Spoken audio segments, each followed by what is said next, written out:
Deməli, salam. Şəkildəki kimi dövrə yığılan kondensatorlardan X, Y, Z kondensatorların ucları arasındakı potensiallar fərqini müqayisə edin deyir. İlk öncə gəlin belə eləyək. Bu hissəyə A kimi baxaq. Bu hissəyə B kimi baxaq. Deməli, baxırıq ki, A və B hissəsi bir-birinə paraleldir. Yəni yazarıq U A ilə U B paraleldir. Deyə bir-birinə bərabərdir. Aha.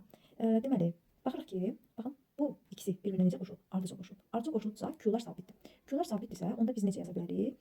Deməli, buna bir Buna bir qələmi nazikləşdirim biraz.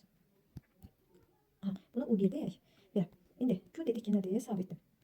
Q sabitdirsə, deməli biz yaza bilərik ki, C1 U1 bərabərdir CY UY. Biz bilirik ki, harda C çoxdursa, orada gərginlik az olmalıdır.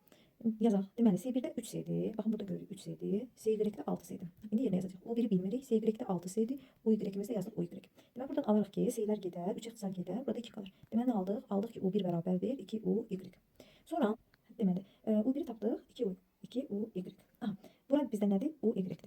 Sonra biz nə dedik? Dedik ki, UA ilə UB bərabərdir.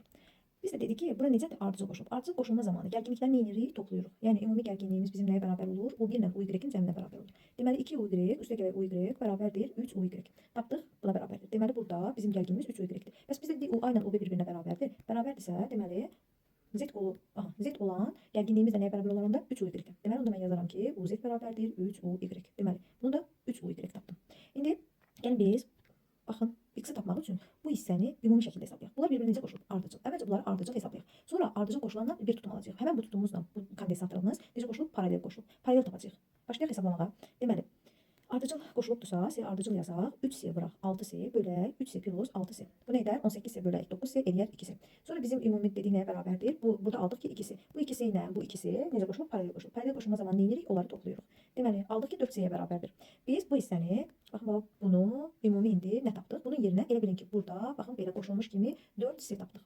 Bunu sərgəli yazıb, belə qoşulmuş kimi 4C tapdıq. İndi baxırıq ki, bu 12C və 4C, baxın, bu ikisi necə qoşulub? Ardıcıl qoşulub. Ardıcıl qoşulma zamanı nə dedik? Q sabitdir dedik. Q sabitdirsə, biz nə yaza bilərik? Yazarıq ki, ardıcıl qoşulma zamanı bura CX-imiz olsun da UX-i tapacağıq. CX UX bərabərdir. Bax, bu sarı haşiyəyə aldığım ümumi tutumunu tapdıq ki, 4C, U-muzu isə nə tapdıq? 3UY. Burada tapmışıq. İndi buradan CX-imiz 12C-dir də. Elə gəlin proqramı yerinə yazaq. 12C. Deməli, C getdi. 4 ilə 12 ixtisar getdi. Burada 3 qaldı. Bu 3 ilə də bu 3 ixtisar getdi. UX bərabərdir. UY tapdıq. Deməli, biri bu, digəri UY-in özü, digəri UZ-də nə idi? 3UY idi. İndi müqayisə eləsək, nə görərik? Baxın, X-lə Y bir-birinə bərabərdir. Açıq aydın görünür. Z isə nədir? Onlardan böyükdür. UZ böyükdür. UX bərabərdir. UY. Bu da cavab cəbəndə.